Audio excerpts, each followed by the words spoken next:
Pinag-aaralan po ng Land Transportation Franchising and Regulatory Board o LTFRB ang petisyon para po sa pagtaas ng pamasahe sa mga jeepney na inihain na po ng ilang transport group. Kabilang po sa mga panukala ang 10 o 10 pisong dagdag pasahe na hinihiling po ng grupong Manibela at 2 piso naman na itinutulak po ng piston. Oo, ang nagtutulak ng 10 pesos ay Manibela at yung 2 ay piston para po malinaw. Ayon sa LTFRB, irerekomenda nito ang pagpapalawak ng fuel discount program para po sa mga jeepney at UV Express operator upang mabawasan ang kanilang gastusin. Pinag-aaralan din ng ahensya ang posibleng pagtaas po ng pamasahe sa mga bus habang patuloy ang pagsusuri sa mga nakabimbing petisyon.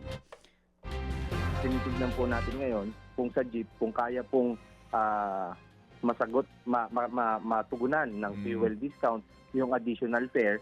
Doon sa bus naman po, kasi sa bus malaki po yung kanilang mga konsumo sa gasolina. So tinitignan po natin doon. Yan nga po mga kapatid, ang tinig ni LTFRB Board Member Greg Pua.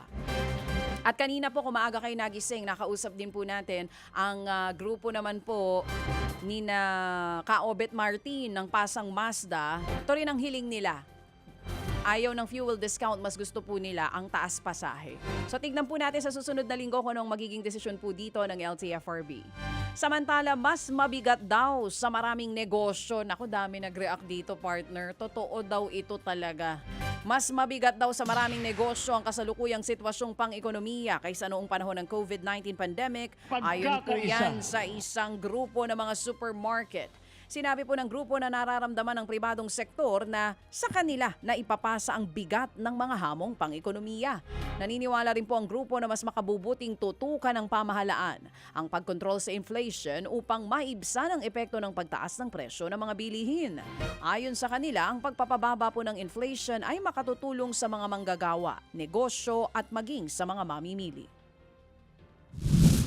Ang feeling ng private sector, pinasa yung pressure ng public sector because of what's happening, corruption and low business confidence, low consumer confidence, low investor confidence. Pinasa sa private sector yung, kayo na, ito na yung bola.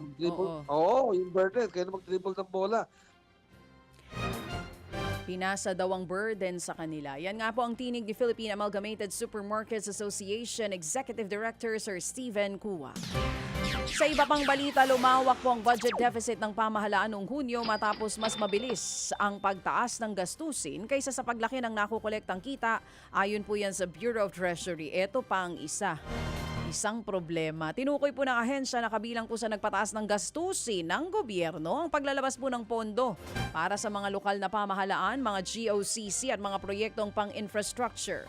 Sa kabila po nito, nananatiling halos kaugnay pa rin ang target ng pamahalaan ang kabuang fiscal deficit sa naunang 6 na buwan ng taon.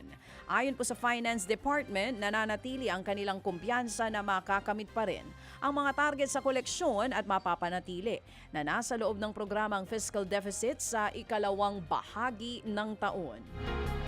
Mga kapatid, patuloy po kayong tumutok sa 105.9 True FM para sa totoong balita, impormasyon, music and entertainment. Mag-subscribe sa aming YouTube channel at podcast at sundan nyo kami sa Facebook, Instagram, X at TikTok sa True Network PH. Bisitahin din po ang aming official website, truefm.ph. At panoorin din kami sa True TV Signal, Channel 19. Kami po ang 105.9 True FM. Laging true sa'yo, kapatid.